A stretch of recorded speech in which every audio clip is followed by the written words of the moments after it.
Dans les années 1970-1980, le chanteur C. Jérôme, de son vrai nom Claude Noël Gérard Dautel, rencontre un succès fulgurant.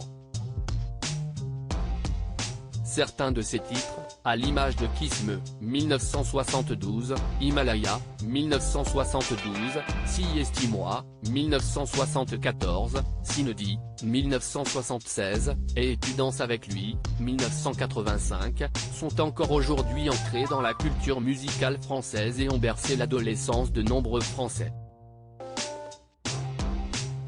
Il rencontre également le succès en Autriche où son premier tube se place en 3e position des classements.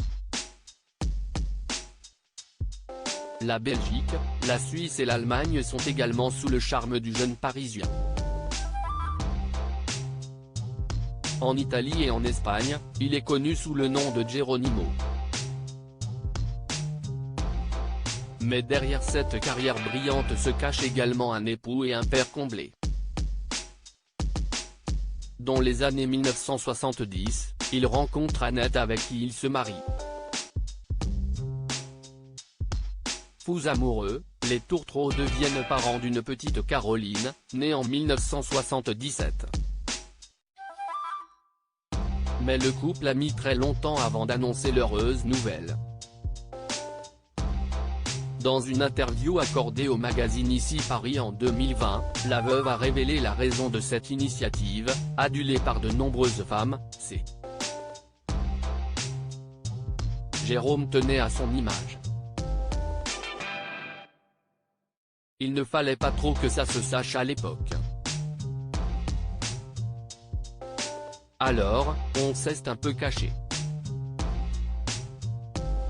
Il était considéré comme un chanteur à minette, il avait peur que les fans ne soient pas d'accord qu'il ait une vie de famille, expliquait alors Annette Dautel. Je ne voulais pas exposer Caroline mais malgré ce que l'on pourrait penser, garder le secret sur leur relation et leur famille n'a pas dérangé l'épouse de C. Jérôme, bien au contraire. Le fait de ne pas apparaître en public ne me gênait pas et puis je ne voulais pas exposer Caroline, assurait-elle ensuite, toujours auprès de Ici Paris. Aujourd'hui, la veuve se bat quotidiennement pour essayer de faire vivre la mémoire de son époux. Mais cette mission s'avère particulièrement difficile compte tenu du fait que les médias semblent avoir définitivement enterré l'artiste depuis sa mort en 2000, les suites d'un cancer généralisé.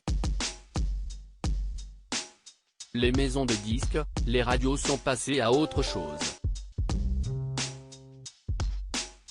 Pour les 20 ans, j'ai essayé de relancer pas mal de projets, compilations, rééditions, pour refaire parler de lui, mais rien ne s'est concrétisé. Ses chansons ne sont presque plus diffusées en radio. Les médias ont une facilité à effacer les artistes, à part peut-être Claude François, déplorait-elle pour conclure.